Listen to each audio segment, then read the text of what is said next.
When you hear the word warrior, it connotes war, it connotes a battle, but inherent in that notion is the foe being something external. But the biggest enemy we fight every day is the one we see in the morning when we're brushing our teeth. The biggest enemy our clients have is the enemy within. We talk about one principle over and over again, Cliff, and it's the power of the mind, right? That your thoughts dictate how you feel, and how you feel influences heavily how you move. So to put it differently, my thoughts control my emotions. My emotions dictate my actions. But here's the kicker. I get to choose my thoughts. I get to control what I think about. Welcome to Negotiation Warriors. I am Cliff Stein, and I am on a never-ending quest to learn what it takes to be a great negotiator. In every episode, I will sit down with some of the greatest negotiators in professional sports who will share insights, knowledge, and draw upon their real-life negotiation experiences. Negotiation Warriors is sponsored by Front Office 360, premium cap management software. To find out how we are helping college athletic programs, go to frontoffice360.com to schedule a demo. Welcome back to Negotiation Warriors, the podcast that features conversations with the greatest negotiators in professional sports. I am your host, Cliff Stein. Our next guest is someone I consider a colleague and friend, someone I had the pleasure of negotiating with and learning from during my career as a front office executive with the Chicago Bears. Adisa Bakari is the founder and CEO of the Sports and Entertainment Group, a Washington, D.C. based sports agency representing elite NFL talent. TSEG is the largest Black-owned sports agency in professional football and one of the largest agencies in general. Adisa has been an NFLPA-certified contract advisor for over 2 decades. Over the course of his career, he's represented players such as Maurice Jones-Drew, Matt Forte, Tyrod Taylor, Stephon Diggs, Le'Veon Bell, and many others. And he's built a reputation as a fierce advocate for athletes both on and off the field.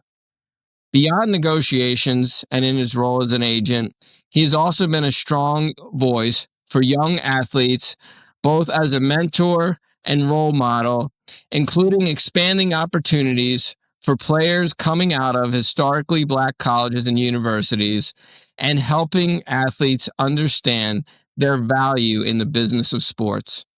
Today, we're going to go inside the mind of a strong negotiator, a businessman, a family man, and someone who has proven a mindset that is required to succeed in one of the most difficult and competitive businesses in sports.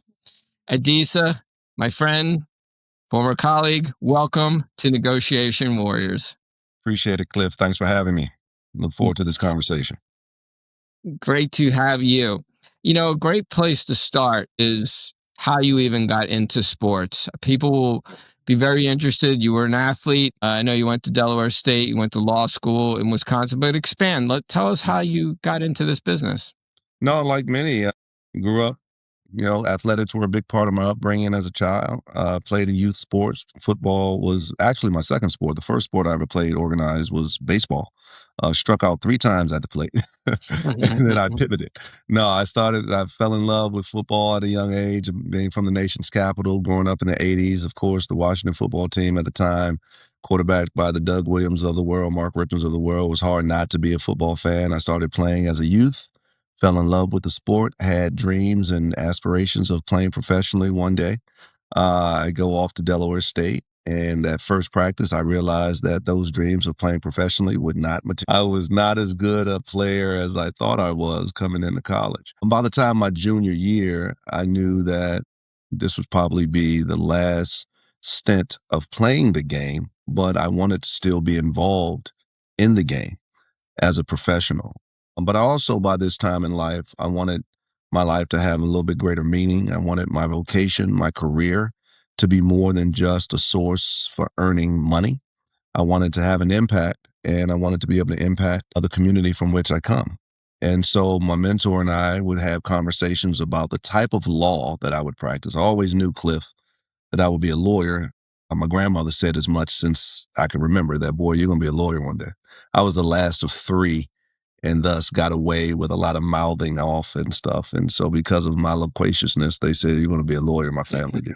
So I knew I was going to law school, just didn't know the type of law I would eventually practice. But in meeting in undergrad with my then mentor, we talked about the ways in which law could impact the community, the African American community most notably, that could be a source for positive change. And the other thing is, I grew up, very meager economic, financial beginnings, and I did not ever want to experience that again. So two things, to be blunt. I wanted to have a purposeful, driven kind of career, and I did not want to be poor. And so my mentor challenged me and said, okay, where can you fulfill both goals and still have a connection to football? And I said, okay, I'll represent football players, and I'll help these young men navigate their careers such that they can truly create transformational wealth. They can truly create generational wealth. And at that point, following my junior year, I hung up the cleats and did what I needed to do to position myself for law school, and got to the University of Wisconsin, tried to start an agency as a first-year law student, to no avail, of course. But no, that had been my mission since graduating undergrad, to build a sports practice, a sports agency, and to help young men not only have successful careers on the field, but to have legacy lives that leave a real legacy away from the field. And that's still our mission. Wow. So you knew in law school that you wanted to be an agent, and when you were in Madison, Wisconsin, but you didn't go right into being an agent, right? You're also a lawyer who had a successful practice Yeah. as a lawyer. Yeah, so I chose the University of Wisconsin largely because then a professor by the name of Ed Garvey was there. He was on his final years. I think he was emeritus at the time, but he was the first lawyer for the NFLPA. He helped to negotiate the first collective bargaining agreement. Gene Upshaw was the president, and Ed Garvey was general counsel for the then association. So I followed that track to Wisconsin, but I did well enough in Wisconsin where large law firms recruited me. Before jumping right into the sports world, I thought it would be good training to get some corporate experience. And so I joined a large firm by the name of Dow Lonis and Albertson. And I was fortuitously placed in the executive compensation division of the firm, where I was negotiating cash and equity-based compensation arrangements for traditional corporate executives. That served as a really, really good training ground for what I ended up doing. So after about 4 years in the firm, I went to management, and I was unapologetic, and I was not shy. Much of this had to do with my naivete more than anything else, but I was not shy about expressing what my professional goals were. And so the firm knew that I had this passion for sports, that I wanted to, at some point, delve into it. And so after about 4 years of practicing law in the firm, I went in to resign, to issue my 2 weeks notice. And they said, why? Good young lawyer, you're kind of matriculating on the path toward partnership and all this. And I'm like, that's great, but I don't want to do this for the rest of my life. I want to, as I've always said, I want to build a sports practice. So the firm said, look, rather than let a good lawyer leave, let's see if you can build this practice here. Large law firms allocate a certain number of required billable hours to its lawyers. And this is how the business model of a law firm works. And so back then, my annual billable requirement was 2,000 hours per year. And the firm said, okay, take 200 of those hours and dedicate to building a practice. And the first year, we signed 9 guys, 9 NFL prospects, and the rest was kind of history. Well, and so when at the time you were, trying to resign or make that transition, had you already started recruiting players? Did you know you were going to get a client, or did you just literally start from scratch? We started from scratch. Definitely knew I was eventually get a player. I just didn't know from where and didn't know who. I was focused solely on the what, right? And so, yes, I had probably in 2000, so what's that, 26 years roughly, I started being out on the road, going to college games, understanding the landscape. When once I get certified a couple years after that, then I go full bore. And so the story went like this, that I got to, so that year I go in to resign. They say, hey, let's build it here. I get to December of that year and I have a choice to make. I was close to my new threshold, billable requirement threshold of 1,800 hours, right? Because again, two had been allocated for this entrepreneurial endeavor that I had set out to achieve. So I was maybe a little bit short of the 1,800, but I had no pro prospects. And I remember having to make a choice. I could hit the 1,800. Fern had large institutional clients for which I could easily, get to that, 1,800 now threshold. But in doing that, I would not secure any NFL prospects. I would still have to stay in the office and work the entire month of December to hit it. But at the time, you recall there were a bunch of all-star games played in the state of Alabama, blue-gray game. There was the Gridiron Classic that was then played in Orlando, et cetera, et cetera. So I literally, the month of December, I got on a plane, personal credit card, and Yolanda Adams' Believe CD, and I was driving the back roads of Alabama, going to these random college all-star games in hopes that somebody, some parent, some player would give me an audience. And I was convinced if they simply listened to me, that I could, one, convey my passion to protect the player, to protect their child, but also I had a plan that worked to ensure that the player did not end up in dire financial straits post-retirement, which is still a sad commentary in professional sports where most players end up broke. Our clients don't. And I think a lot of that has to do with our, quote unquote mousetrap, our style of representation, our business plan for the player, but also because of our passion to protect the person. So it's more than just a business endeavor. We truly care about the families. We truly want sports to be the catalyst to transform the families financially for generations. And fortunately, we've had way more wins in that regard than losses. But it's the passion that undergirds the business model that sustains us and continues to propel us going forward. I love that. I want to ask you, this is going to be a two-part question. So I want to ask you about Delaware State, Mm-hmm. the impact it had on your career as an agent. But before I ask you that, so when I was an agent, maybe I started a little before you. Mm-hmm. I was representing athletes. Yeah, you represented a former teammate of mine, Cliff. Before I even get to that, Yeah. I had two players from Howard. So I love the fact that you have players at HBCU, Omar Evans and Elijah Thurman, give them a little bit of love because they got. But I was going to ask you about the player you just mentioned. So I represented a player named Uhuru Joby Hamiter. Yeah. From Philly. How did I get him? And were you not an agent yet? Is that why he was? I wasn't an agent. Uhuru had to be a couple years after me, but I was a traditional corporate lawyer at the time. But I do remember being on campus and still being on the team when Uhuru came on as a freshman. Of course, he was a big, long, athletic defensive lineman, right? Defensive end, I think, if memory serves me. And I just remember him showing up and folks like, how did this kid here get to Delaware State? No disrespect to Delaware State, but because it's a phenomenal institution. But because of his body type and et cetera, he typically kids like get swooped away by the, Power Four schools. And, but no, Uhuru came to Del State. He was dominant. I was excited to see the opportunity because before him, it was Rod Milstead had been drafted my freshman year to the Cowboys out of Delaware State, offensive lineman. And then we had a couple other guys that may have had the proverbial cup of tea in the league, got through a training camp or what have you. But Uhuru was kind of that next up guy. But no, I was a traditional lawyer. I had not started my sports practice at that point.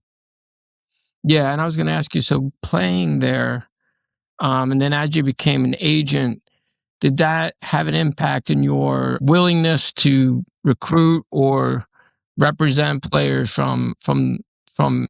Yeah, absolutely. One, I had an appreciation of the level of talent that was at the HBCU level. The other thing too, even before Delaware State, my high school coaches, most of them played in the CIAA, right? Played at Virginia Union and Virginia State, et cetera.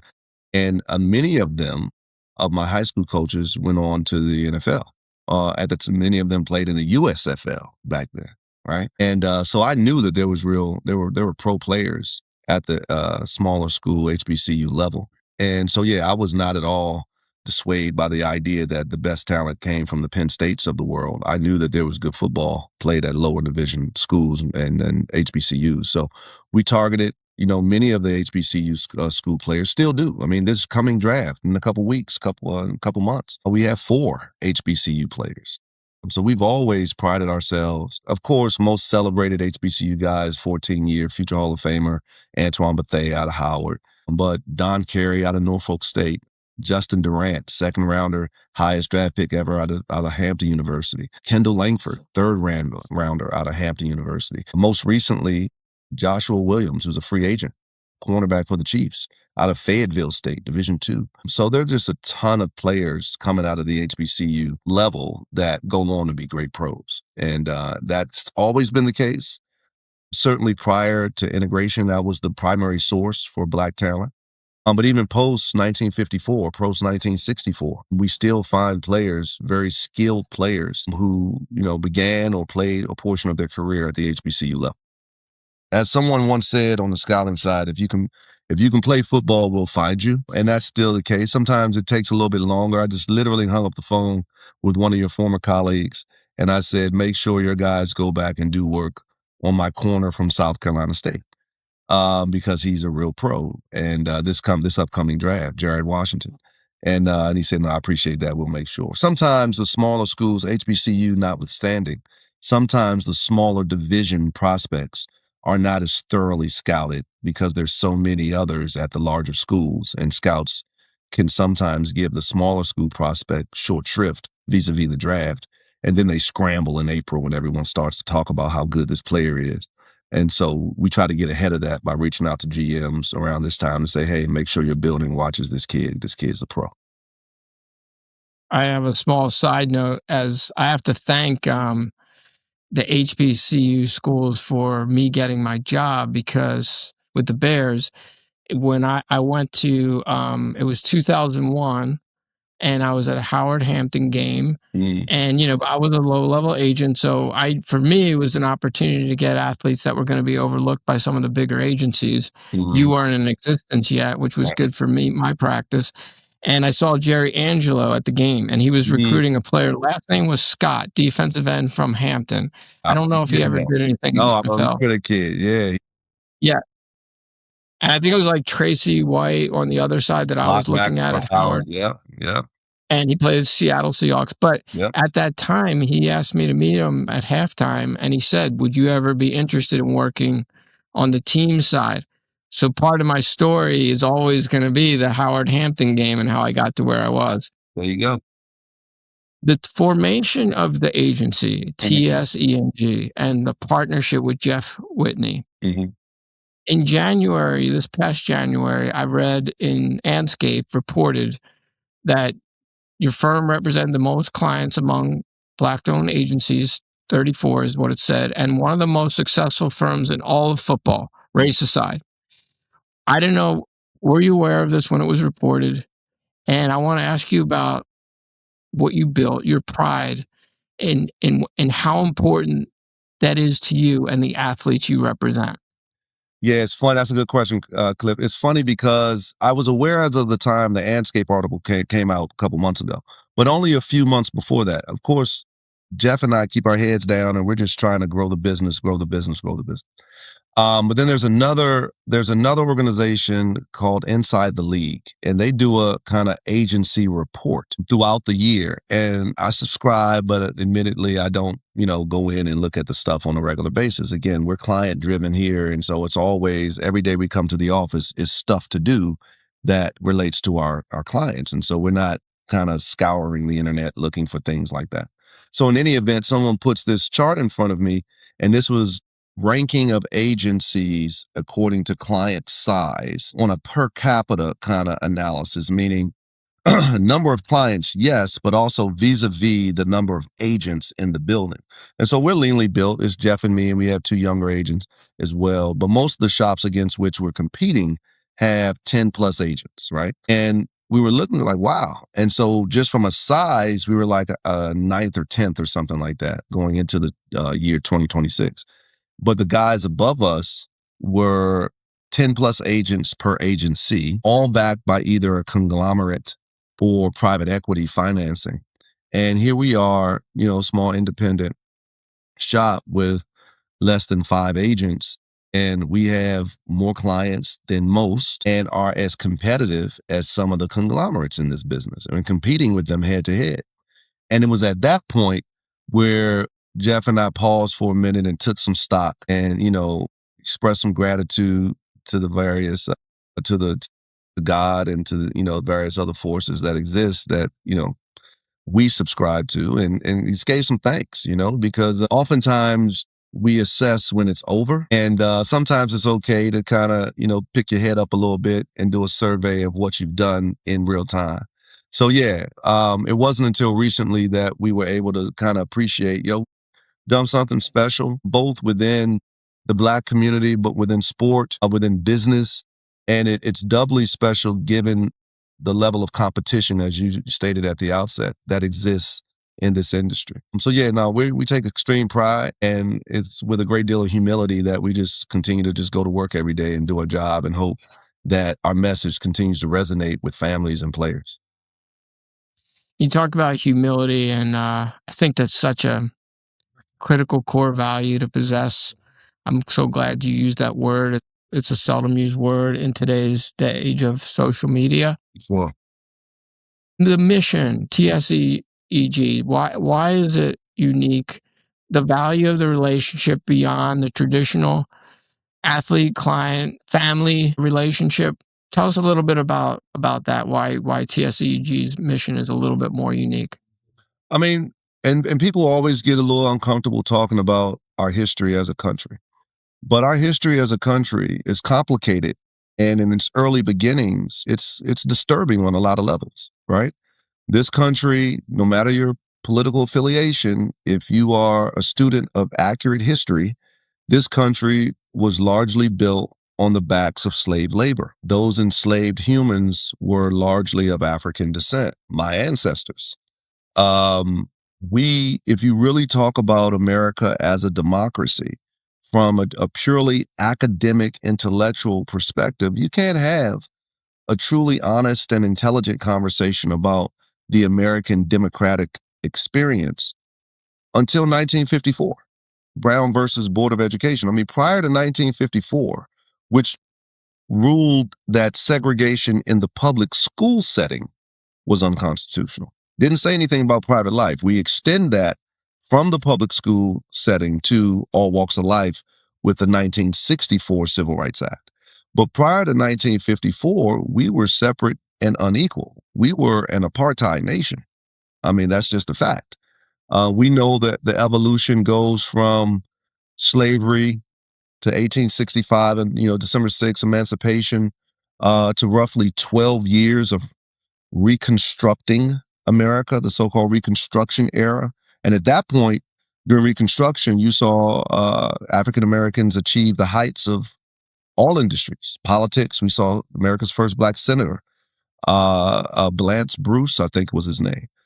We saw Black folks becoming governors of states, right? We saw Black folks excelling in business during this 12-year Reconstruction period. In fact, some historians maintain that the best decade for Black America ever in the history of the country was during Reconstruction. This is not my quote. This is the quote of many historians who've really studied the issue. Following Reconstruction, a deal was struck between the North and South that led to the Black Codes, which evolved into the infamous Jim Crow era. And Jim Crow followed us through followed us to Dred Scott decision, U.S. Supreme Court decisions that said there's no rule affecting Black people that white people in America are bound to respect. The Dred Scott decision, Justice Taney authored that decision, led to Plessy v. Ferguson, which said separate but equal was constitutional. Of course, there was no separate and equal. It was always separate and unequal. And then Plessy v. Ferguson was the law of the land until 1954. And Brown versus the Board of Education of Topeka, Kansas, argued by the late, great Justice Thurgood Marshall, Charles Hamilton Houston, and others. And from 54, we then get 10 years later, the adoption of the Civil Rights Act that really expanded the Brown v. Board ruling. Our history as Black people in this country is a unique one. It's a history of pain and pleasure. It's a history of sadness and happiness. But because of that, society oftentimes has relegated people of African descent in the country and other racial minorities to the margins when it comes to industry, education, healthcare, housing. It was always the margins, and we could just get what we could claw and scrap. We fight and get the leftovers, as it were. Unless, as you see in the 70s and beyond, we were talking about entertainment. Traditional entertainment, television, movies, etc., and then sports. And there, we were allowed to achieve the fullness of our capability with respect to the performance, with respect to us being entertainers. Still being paid less and all this, but there was, the whole history behind legendary coach for Alabama with the houndstooth hat. Bear Bryant. Bear Bryant and his resistance to play Black players, most notably a Black quarterback, but then they play USC and USC trounces them. And then next thing you know, Alabama's signing Black players and the advent. So we go from not being in the game at all, being allowed to participate, to, okay, you can participate to some degree, to, okay, you can participate because of your athletic prowess, but you can't coach, you can't scout, you can't represent, you can't manage, you certainly cannot own. All right. And so that history is unique. And then so when we're talking to families, oftentimes the families that we end up representing, that history is not lost on them. And they're surrendering their young men, their children, to people who will mentor them. Cliff, when you were an agent, you were also a mentor. If our job was simply as contract negotiations, it'd be a less challenging job, right? That's we wear multiple hats in the agent community. And so the families that retain us oftentimes are looking for extensions of the philosophy that they had been trying to instill in their child since, the child was born. And so they're looking for a certain kind of representation. And we understand that. We embrace that. We know that ours is not simply contract negotiation and good luck, little Jimmy, with the rest of your life. We instill our clients, look, you have a real opportunity. First thing, Cliff, is despite what you may believe, despite what many people have made it appear to be, there's nothing that entitles you the right to play in the NFL. You are not owed that right. No player is. It is truly a godsend. It is truly a blessing. The ability to make generational wealth playing a child's game is what we're talking about. So we start with that premise, and then we go forward to the idea that you, 19, 20, 21-year-old young person, you can truly be the catalyst that transforms the financial makeup of your family for generations to come. That's a lot to a kid who's just focusing on catching the football, right, or making a tackle. And now you're saying I'm the transformative person for my entire lineage, for my entire family. And so it's funny because all the bravado you see on the television screen with, a young athlete on the field, and when he's in that room, when he's in his private area, that bedroom, he knows more people that have come from his community to go off to Sunday to play professional sports, who squandered the opportunity, who come home with a bunch of stories, but not a lot of wealth.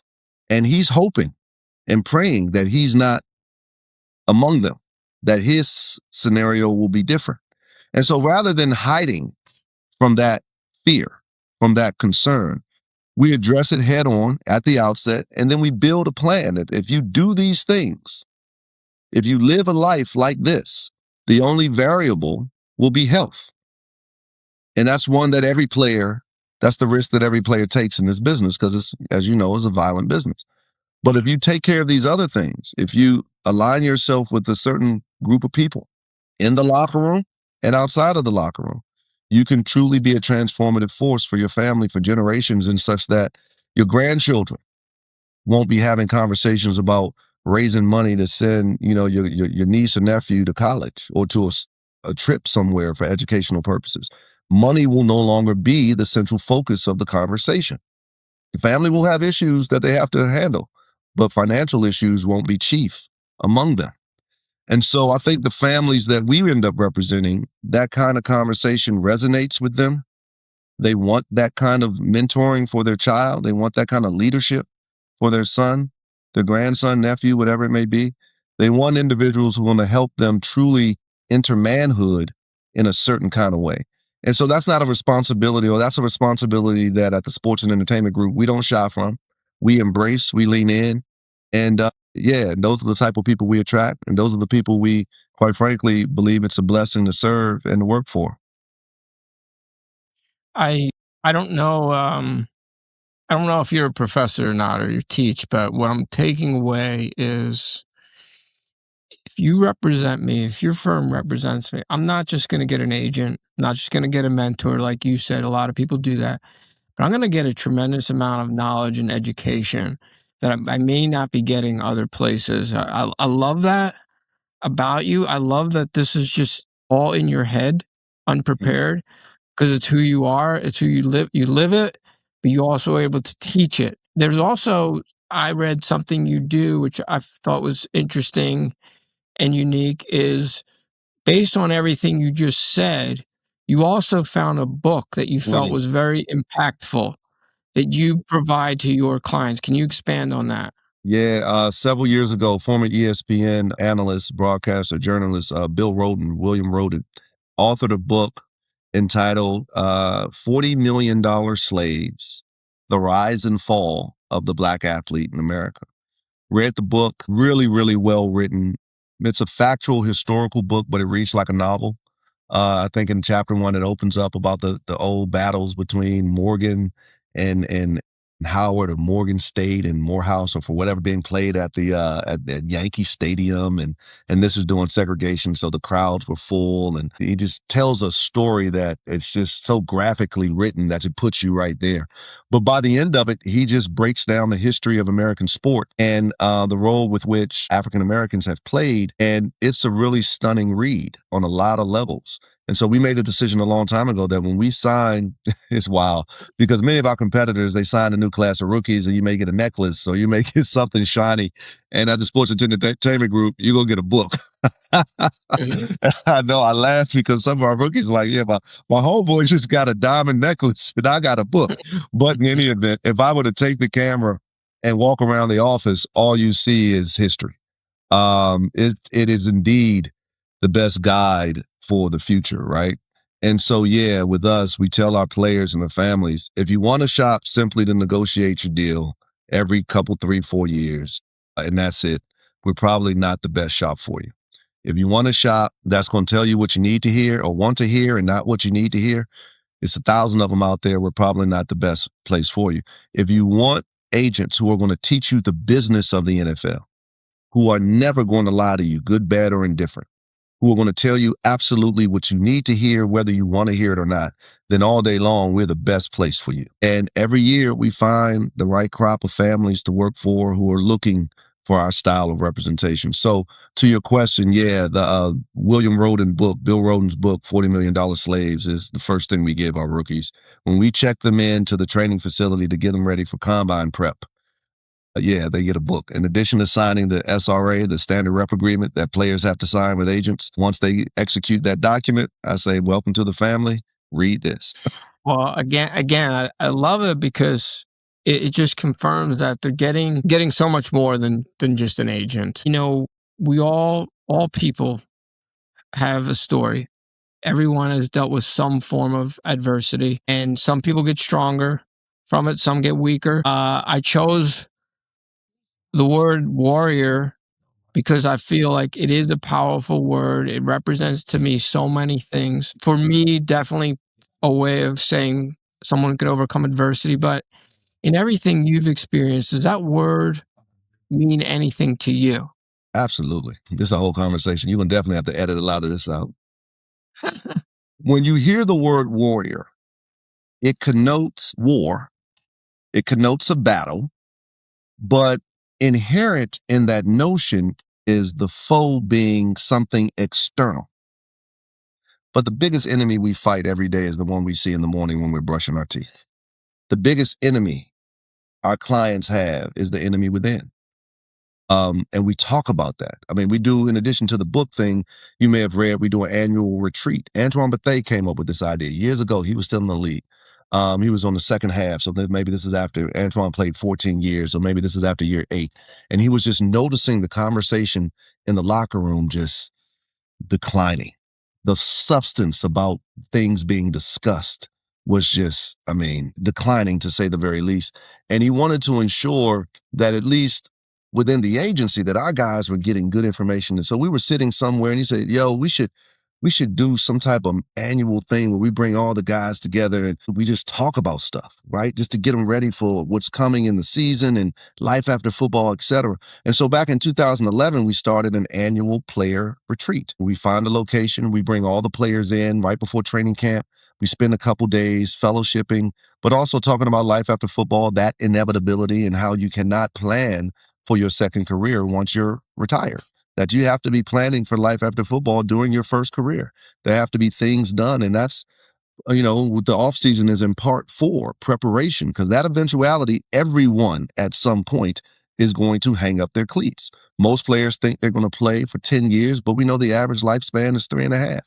During this retreat, we talk about one principle over and over again, Cliff, and it's the power of the mind, right? All of these players, since the beginning of playing sport, have focused on the physical. Lift these weights, do these push-ups, run this hill, do these drills, physical. You go to camps, right? I remember going to Metro Index Camp in high school in the summertime and somewhere in, I think it was California, Pennsylvania, and we're scraping up money to go to this football camp, to backpedal and all this other stuff. There's never a camp for this, right? And today in professional sports, it's always been a pressure-filled industry. But today, man, think about it. Back in the day, you had a bad game. You had to wait till the evening news. You had to wait till the newspaper came out to hear people tell you how bad you were. And by the next day, it was over. You were walking off the practice field and you look at that device in your hand and you got fans saying you suck, right? You go to work every day. You get when you were in your role with the Bears all those years, I'm sure you got evaluated by Ted or whomever was evaluating you, and they sit you down at the end of the year and say, here are the things you're doing well, here are the things we need you to improve. Professional athletes get evaluated every day, right? And that evaluation usually comes from some curse screaming at you and cussing at you. Moreover, I'm certainly sure that they were thinking of replacing you every year, Cliff, during your 20 plus years with Chicago. I'm teasing. But they never told you that every day. You go to work every day, someone's screaming that you're not living up to par, and we're going to bring somebody in and replace you tomorrow. This is every day for the professional athlete. And then when you're leaving, if you look at that device, you got all these fans telling you how much you suck. The level of pressure, not to mention, player gets drafted, player signs a big contract, the whole family thinks they're rich now, right? I mean, the league minimum is more than what 90% of Americans make annually, right? If not more than 90%. There are no, cheap contracts in the NFL or in professional sports. Everything's lucrative at that level vis-a-vis the typical 9-to-5 worker. So the family thinks I get to retire now because, baby boy just got drafted, or, I want a mansion now. I want an exotic car, luxury car. And so now the player's under not just the pressure of work, not just the added emotional pressure from the fan base, but now from his immediate family. And so we talk about the importance of taking care of your mental, that this is not a once a month thing. This is a daily thing. We talk about the importance of understanding the 3 components to living, that your thoughts dictate how you feel, and how you feel influences heavily how you move.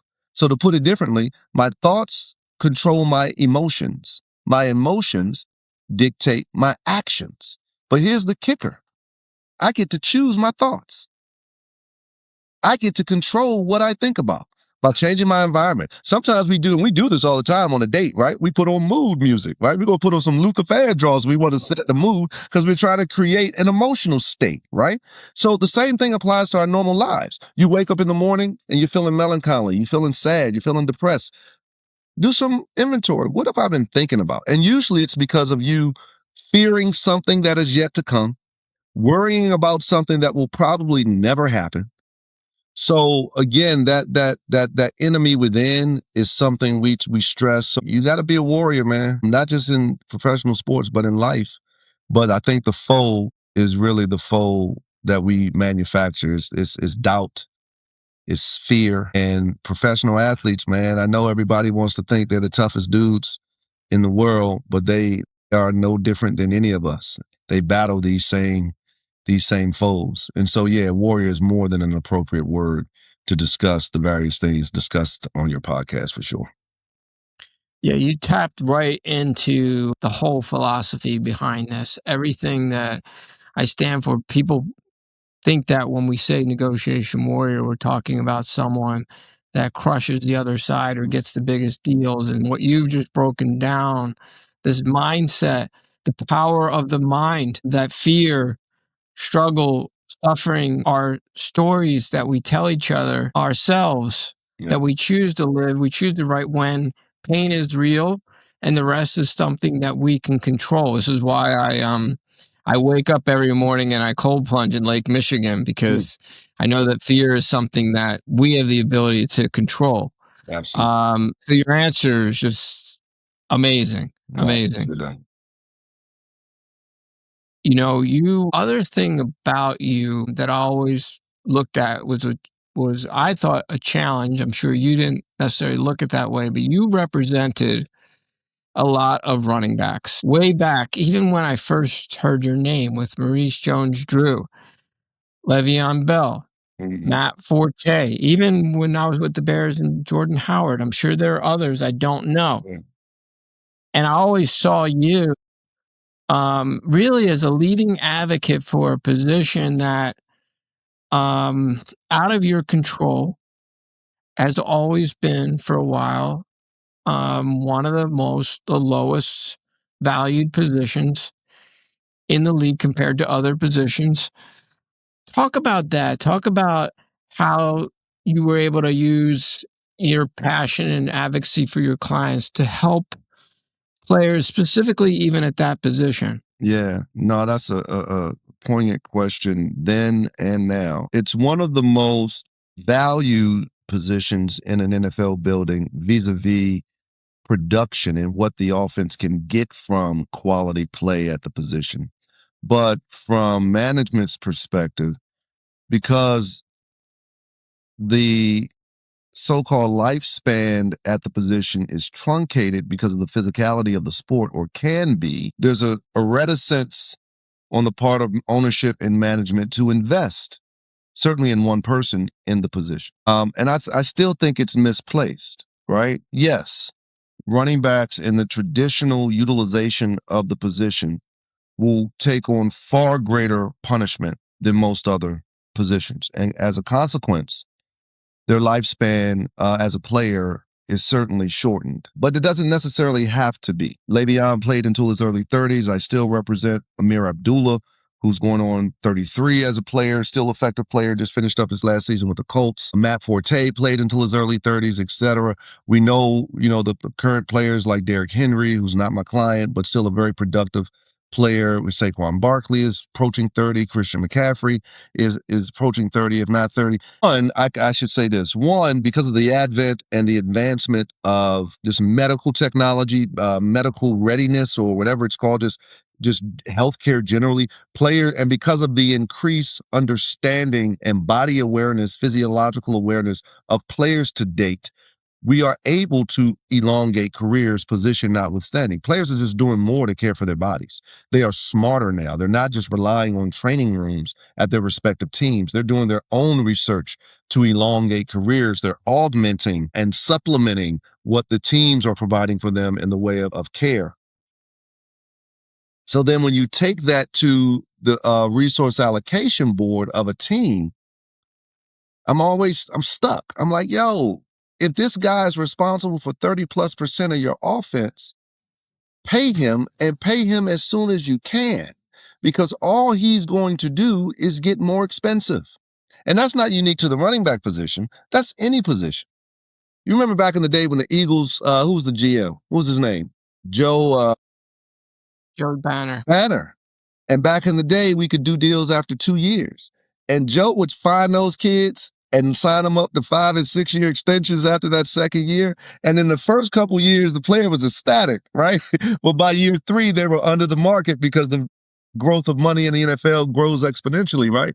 But it was a shrewd thing to do, to lock these players up for long term as soon as you can. Because when you find an ascending player, when you find a player who you know is going to all he's going to do is get more expensive.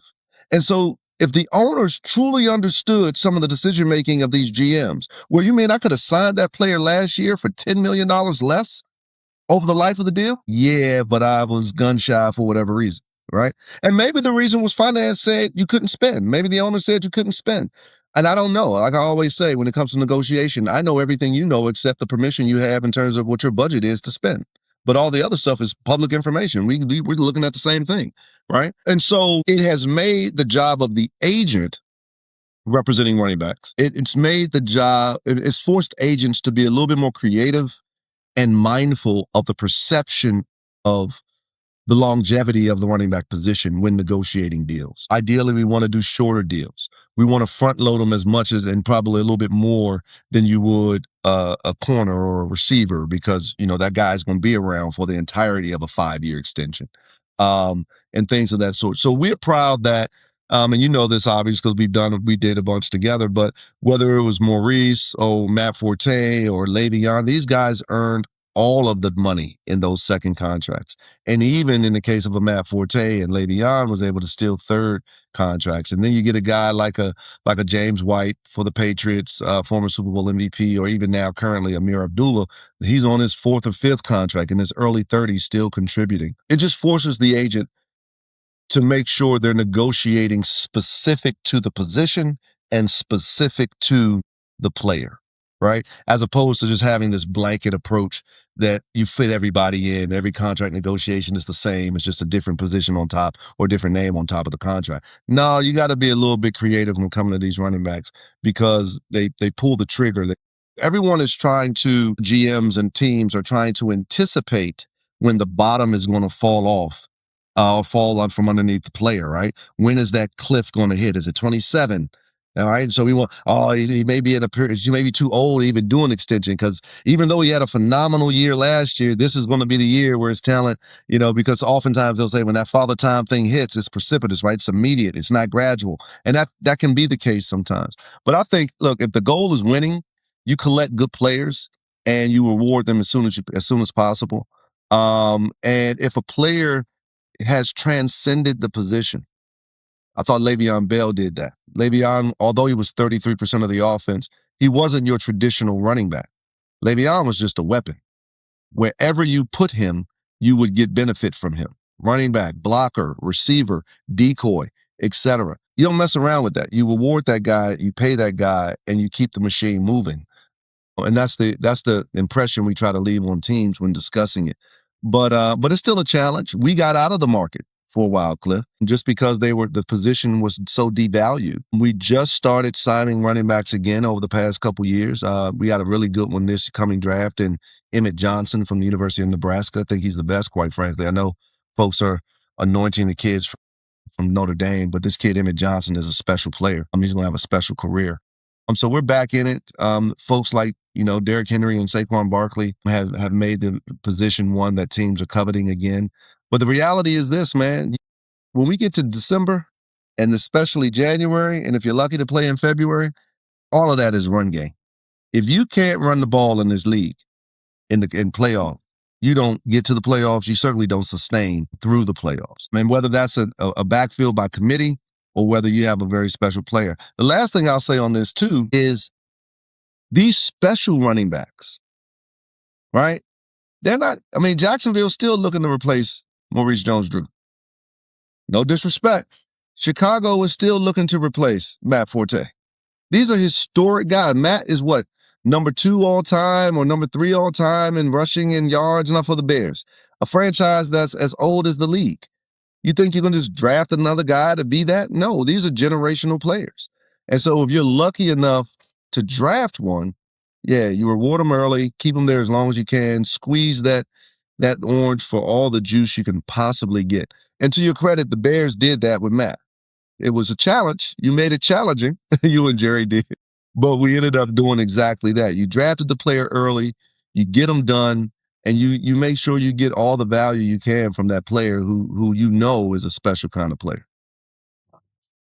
All right. Well, the challenge is exactly what my next question was going to be. So, Matt Forte, first of all, Matt Forte would be an excellent guest because he has great insight on his experience. Yeah. But we don't have Matt here today. I'd love to talk to him more about it. But your negotiation, the challenge with the Bears, with me, talk about what your experience was like, what you perceive Matt's experience was like, what we did well, what you did well to get us to ultimately do the right thing, where maybe we made mistakes, and did that negotiation impact yours or Matt's relationship with the team? So you draft Matt early in the second round, mid-second round, I forget what the number was. And he has immediate success. I think his first carry against the Colts was a touchdown, right? In Indianapolis. And it's funny because he juked Antoine Bethea, my safety, and ran for like 40 yards for a touchdown. That was, I think, his first carry in the NFL. Matt, it was clear that Matt was a unique player. He was going to have a good career. You all were up against the change in the running back market. The position was beginning to be, quote, devalued. I never forget, and I don't think you even know this. I had just secured, Maurice Jones, Drew's second contract, with Jacksonville, making him the second highest paid running back. Maurice hadn't emerged as a starter. He was still backing up Fred. And Maurice, on an APY basis, became the second highest paid. And I'm leaving the building. I'm in the parking lot of the Jaguars, getting in the car. We had just done a press conference on the extension. And my phone rings, and it's Jerry Angelo saying, "How did you do that? How did you get that deal done?" And I said, "Don't worry, we'll be having this conversation in about a year." And we both laughed, and referring to Matt Forte. I remember, Cliff, you came to the office in D.C. early trying to figure out something, which was shrewd. I don't know if you just had other business or you said, "I'm going to try to get in front of this thing and I'm going to go get in front of this guy early to see if we could do it." What made things challenging for us, if you recall, was Kansas City Chiefs. Jamal Charles was the next. So you had Brandon Jacobs that came in at a level that was kind of mirroring what the idea was, that the running back market is devaluing. We do Maurice. Maurice's deal was somewhat of an aberration because it was on par to some of the prior deals like Steven Jackson and LT's deal. I think $8 million a year was the top of the market, and we did Reese at like 7.6 and change. And then Brandon comes in at 5 something, and then Jamal does 5 something. And next up is Matt Forte. And you all obviously were looking at Maurice's deal as the exception.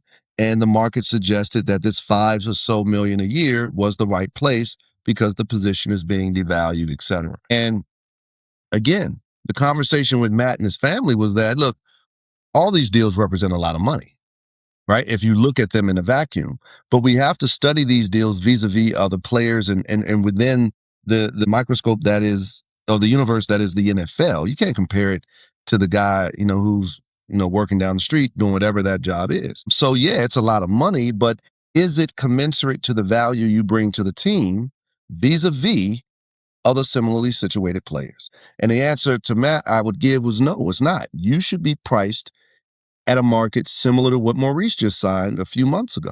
In fact, you were more productive entering your extension than Maurice was entering his. In fact, your deal should be better in my respect. Matt had a tough decision because even at 5 and change over the life of the extension, it was still a lot of money, more money than his family had ever seen, right? But he made the tough decision that he would play it out. I never forget also, you all had just played the Eagles. I want to say in Philadelphia, and I was at the game. I went to go down the tunnel to see you guys. I saw you, and then Jerry was literally standing at the end of the tunnel facing the field. The game was over, and he was just staring out into the field. And I'm like, Jerry, this is silly. We should be getting. Matt had a great game. And I'm like, Jerry, this is silly. We should be getting this done. And I forget what he said, but it was an expression of frustration, but also a little bit of acknowledgement that it shouldn't be this hard. We should find a middle ground for Matt. Unfortunately, at the end of that year, Jerry was let go. And they hire, you all hire the Bears, you hire Phil Emery. Phil was the pro director for the Chiefs. And Phil and I meet in Indy at the combine. And, I'm an assertive guy. And the first thing I say, look, we're not doing the Jamal Charles deal. So if that's where this conversation is going to start and end, then put the franchise tag on them and we'll just play on the tag. Ultimately, we got a deal done that made sense for both sides in the end. Matt and our relationship has always been fine. Matt put his trust in me with his career, and that's never wavered. And I trusted that Matt would do everything in his power to be the pro that he was. It was certainly emotional at times for Matt because the players put everything into this thing. And when it's time to be rewarded for an extension, they think that their numbers should be the thing that tells the story. And if my numbers suggest X, I should then get Y. And it's not that simple, right? There are a lot of moving parts. And this is truly a business. And like any business, can we get more value for as little money as possible? It doesn't make the Cliff Steins of the world evil people. It's just you doing your job and protecting your client's interests. So the player there's a level of disappointment, there's a level of disrespect that players can feel. But once the ink dries, I don't think Matt played those next 4 years with the Bears with any less love for the organization. I think what it does for the player, it heightens the player's sensitivity to the business of the sport. That at the end of the day, all the attaboys and the pats on the back when you score touchdowns, at the end of the day, when it comes down to dollars and cents, this is still corporate America at its height. And at the end of the day, it's about dollars and cents. And sometimes our interests are not going to align when we're talking about dollars and cents. But here's the beauty about the business. There is no bad job in the NFL if you're a player, right? All 32 teams are special. And yeah, some teams are, for purposes of, your finances. Of course, some teams are better positioned to compete for a trophy, for a Super Bowl. But yeah, as long as you're in the league, you're doing okay. And so your question coming out of that negotiation, it was pretty protracted. It got emotional at times. Initially, yeah, there's a level of personal animus. That's probably too strong of an adjective, but there's a level of, there's some emotion there on the part of the player. But once the deal's concluded and the player rejoins his teammates and gets back in that locker room, I think all that subsides and it's about winning football games again. So Matt's still a Bear to this day, as you know. He still loves that organization. That's the organization that drafted him. He spent the majority of his career there. He still loves, being part of the Bears organization. That's great. I appreciate you saying that. And, when I was an agent, of course, I felt like I know that I've understood how important every deal was to the player. I would have liked to thought, and I always believed that I carried that with me as a negotiator. But I do feel like looking back that maybe it became monopoly money to me, and maybe I did start to drift a little bit. And when that really hit home with me, when it was a meeting that we had during the negotiations, and I'm going to assume it was not planned, it was organic, but either way, it had an impact on me where we were sitting in a conference room, and I think we asked you if it was okay and maybe it was Jerry, but if we could speak directly to the player and you were invited to be there. Yeah, I think I recall you saying that probably not. It's fine. I think you said it's probably not a good idea, but allowed it to happen. Yeah. We had that meeting, and it didn't end well. It ended with, I don't know if you remember, but Matt stormed out. Yeah. Slammed the door, and that's the first time it hit me where And I'm doing I deal remember him being after deal. emotional leaving too. He was a bit emotional as he stormed out. Like, his eyes welled a little bit. Yeah. No, I mean, I get that. So as the agent, okay, so I see this, and then I'm looking at you, and you weren't really surprised because I think you thought maybe probably shouldn't even had that meeting like that. But then I realized, like, this is the emotion that you as the agent has to manage and deal with, because that doesn't help you get a deal done. Right. You actually have to then go and have an internal negotiation. Do you recall that, and anything you had to do to kind of help smooth that over? Yeah, no. And that's the thing. I've had this happen a couple times. I remember when we were dealing with a protracted negotiation with the Jaguars when Shad Khan had just bought the team. Gene Smith was the GM, and Gene Maurice wanted to talk to the owner. And they actually facilitated the meeting where Maurice went to talk to Shad for the first time. I'm like, that's a bad idea, man. That's a bad idea. And those things generally don't work out. Players are emotional creatures. This job requires a great deal of passion, what they do, and they sacrifice tons. People just see the end product, right? And I think sometimes teams, I was having a conversation about a player whose jersey is behind me, right? And he had a good year for New England, obviously just got released, but he came back from ACL within 4 to 6 months. He's running full speed, right? He really didn't get a chance to train. He was rehabbing all offseason and still was able to produce the way he did. It was times during that rehabilitation process where he didn't know if he was ever going to come back. There's a lot of emptying of that emotional jug weekly for these players. It's required for them to be at their A-level game when they play. And then it's time for them to be paid. Now, mind you, most of these players are coming from meager economic beginnings, and it's not lost on them that this next contract can be the thing that really shifts the family in a lot of respects. Maybe I can now retire my mother from that arduous job of riding up and down the train, of being a worker on the train or what have you. Or maybe I can have my dad get off that trash truck finally that he's been sitting on the back of, etc. There are a lot of emotions going on. And then the player's thinking about all the things he did to be ready for that team, right? To his body. And we know how rigorous it is to get ready for a game. I mean, everybody's hurt by October. Everybody's in pain. And so when that player does all those things and makes these personal sacrifices for himself, but also for the collective, and he's an ambassador, right? He's carrying the flag. He's not embarrassing the organization or ownership. He's everything you want in a person and a player. And it's time to pay him what his production says his value is. And then you're met with resistance. Yeah, it's emotional. So again, I recall sitting down with Matt saying, again, man, I know they love on you and they hug on you, but at the end of the day, this is business first and foremost for the Bears brass. I do appreciate you saying that, Cliff, about the monopoly thing. I think sometimes GMs do fall victim to that, and they feel like there's a battle between, there's a personal game being played, right, between agent and GM over the negotiation that I get to win. And I don't know if that's something that is fostered by ownership vis-a-vis the GM, but I always tell GMs, particularly new GMs, is that, look, man, the only time we're ever going to be at odds is when we're negotiating dollars. Right. But everything else, we want the same thing, maybe for different reasons. You focus on winning the Super Bowl. I want the player to be everything he can be for himself and his family, because it's really transformative if we do it the correct way. But when it comes to the math, when it comes to the money, all I'm ever going to do is base it on production. That's it. It's production and maybe a little bit of time value of money, right? When were the prior deals executed and how has the cap and everything else changed since that deal was done? But the production should dictate the value.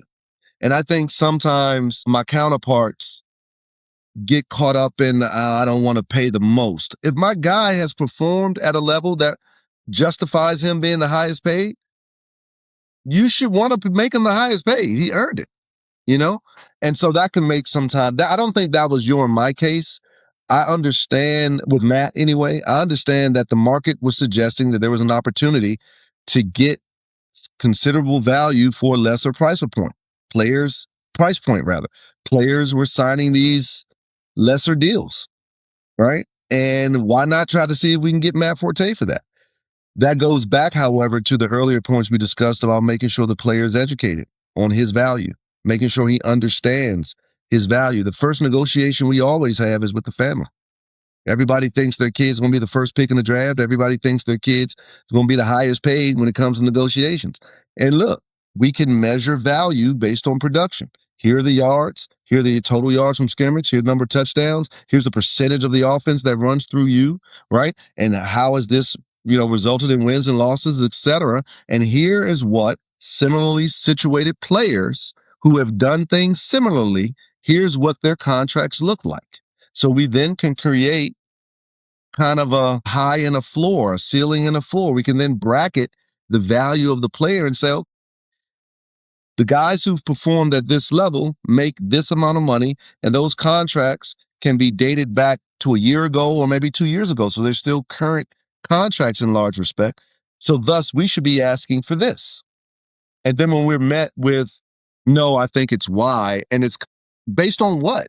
GM, what are you using to determine your value? Because I'm using production, and I'm using similarly situated players and the contract values of those players. What are you basing yours on?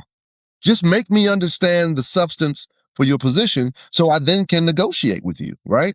But if you're just pulling numbers out the sky because it's convenient for you to do so, then how do I respond to that? All I have is yards, touchdowns, carries, etc. In the case of the running back, all I have is what's in front of me, right? And what other players did to warrant the contracts that they were awarded.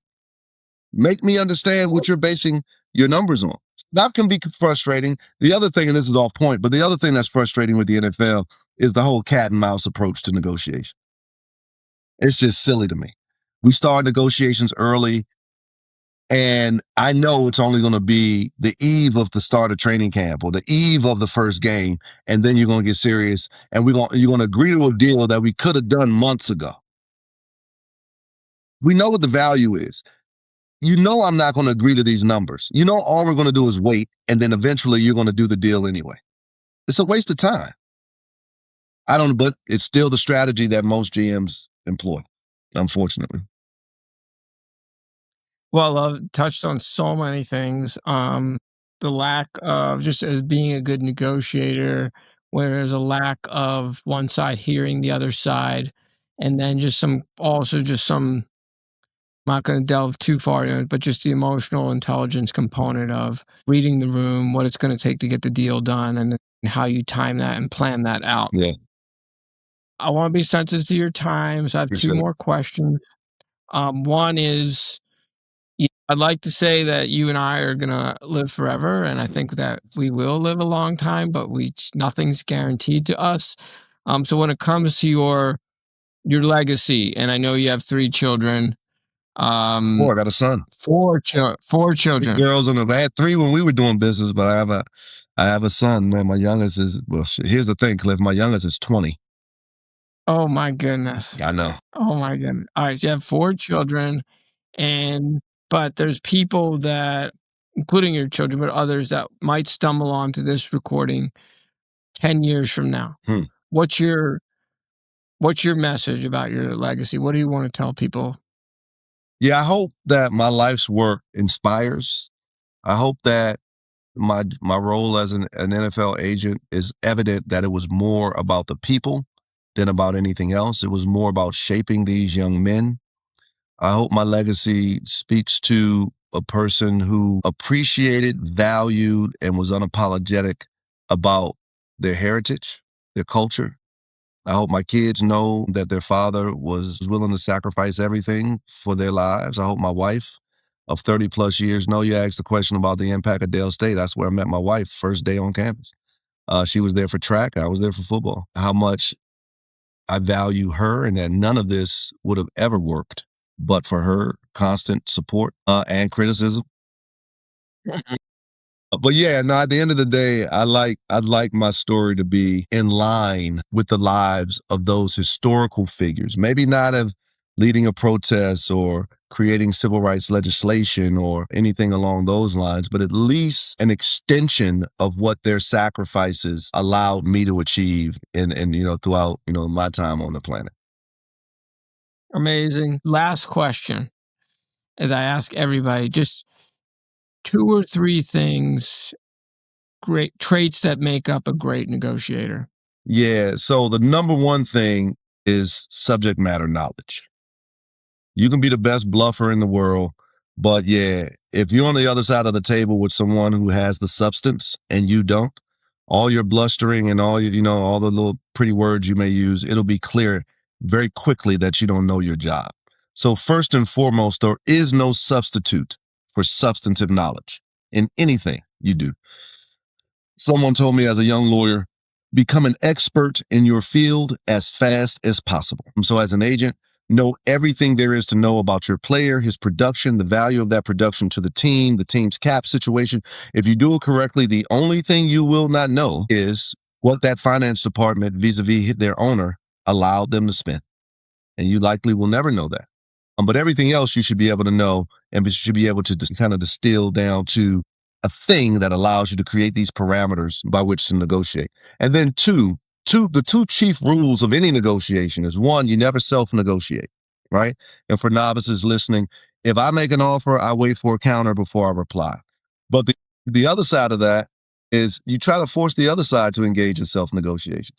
Not always a difficult thing in the NFL context, because most GMs will start off with some crazy number, but they know that we're not going to respond to that number. And I don't know why you and your colleagues used to, well, I do know why, because some people would accept the ridiculously low deals.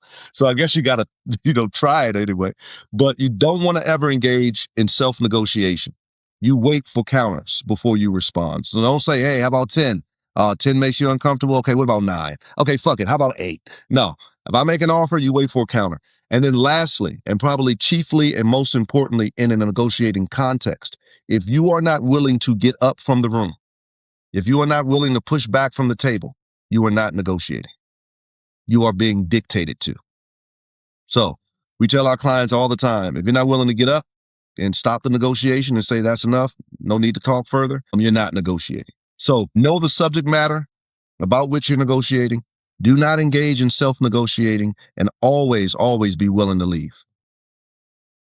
Amazing. All traits, important traits of a negotiation warrior. I love those 3. And really, just like wrapping up, we've learned so much today. We got history of the country. We have civil rights knowledge that is just in your brain just ready to come out. Amazing. The book, $40 Million Slaves, for anyone that he motivated me to get it years ago. So I was reading it. I always wanted to know what the players were finding out. The Retreat, amazing. Power of the Mind. Yes. The 3 components of living. The running back market, my goodness, and the medical technology applied to resource allocation.